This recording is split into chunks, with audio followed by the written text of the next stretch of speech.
To raise the federal debt ceiling are in the middle of a standoff with Republicans. A new report from Moody's Analytics paints a catastrophic picture of what could happen if lawmakers don't take action. It would create a lot of snowballing effects throughout the economy. We estimate that the unemployment rate would surge to 9%.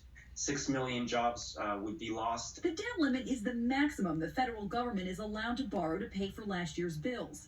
U.S. Treasury Secretary Janet Yellen sent an open letter to Congress to urge them to raise that borrowing limit.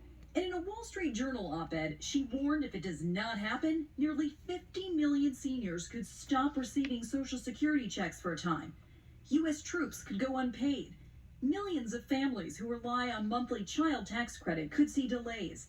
And it could have a lasting impact on interest rates, meaning you would have to pay more for mortgage payments, car loans, and credit card bills. It'll come as a very negative surprise to households. And in order to make up for this sudden loss of income, they're going to have to pull back on spending. For today's Consumer Watch, I'm Jen Sullivan. According to the U.S. Treasury, the U.S. currently has nearly $29 trillion in debt. $8 trillion of that's from the Trump era, and that includes the early COVID stimulus plan. That is what Congress is faced with paying for right now.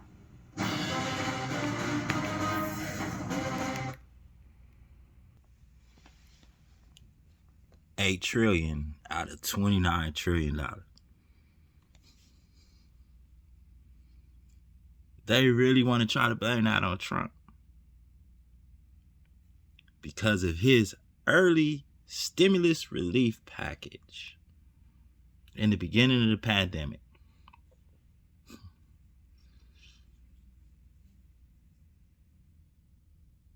He's not even responsible for 10% of the debt. 29 trillion, and 8 of that is from Trump. 8 years. We say a year each cost him $1 trillion.